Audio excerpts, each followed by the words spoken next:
বিসমিল্লাহির রহমানির রহিম। আলহামদুলিল্লাহি রাব্বিল আলামিন। এই যে আজকে মিষ্টি কুমড়া ভাজি করব। মিষ্টি কুমড়াটা অনেক ফ্রেশ, তাজা। এই মিষ্টি কুমড়াটা ভাজি করব আজকে। কাইটা নিলাম। এখানে আমখুদারি শাক, বেশি করে কাঁচামরিচ দিয়ে, পাঁচমিশালি শাকই, লগে ডাঁটা শাক আছে, মূলা শাক। এই যে এই শাক ভাজিটা করব। আপনারা কে কে খান জানাবেন। এই শাক ভাজিটা 5 রকমের শাক, হেলেঞ্চা শাকও আছে, বেশি করে কাঁচামরিচ, পেঁয়াজ, রসুন দিয়ে। আর এখানে আছে হইল গিয়া করলা, সুন্দর করে এভাবে কামরাঙ্গার মতন লম্বা লম্বা করে পিস করে কাটছি। এই করলা দিয়ে এই পোয়া মাছ রানবো।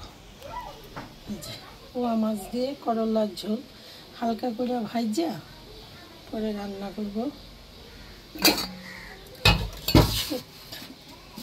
ছেলে আবার পাঙ্গাস খাবে ভাজা, যে পাঙ্গাস ভিজাই রাখছি, পাঙ্গাস মাছগুলো ভাজা দিব।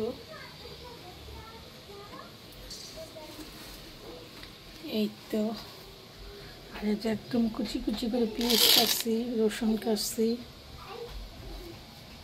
জিনিসের যেভাবে দাম বাড়তেছে, এই যে এইখানে শাকগুলা আমার কাছে থেকে কেজি রাখছে প্রায় 50 টাকা কেজি, পাঁচমিশালি শাক। আর এখানে মিষ্টি কুমড়া, এতটুকু মিষ্টি কুমড়া নিচ্ছে আপনার কত, 30 টাকা করে না 35 টাকা কেজি, 2.5 কেজি ছিল। এই যে মিষ্টি কুমড়া ভাজি। করলা 100 টাকা কেজি, দেখেন 100 টাকা। আর এই মাছের কেজি নিচ্ছে হইল কি আপনার 450 টাকা করে, দেশি পোয়া মাছ।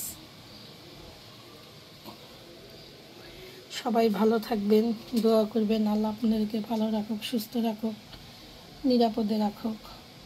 দোয়া করি। আমার চ্যানেলটা সাবস্ক্রাইব করবেন, লাইক করবেন, শেয়ার করবেন, আমার পাশে থাকবেন। ধন্যবাদ।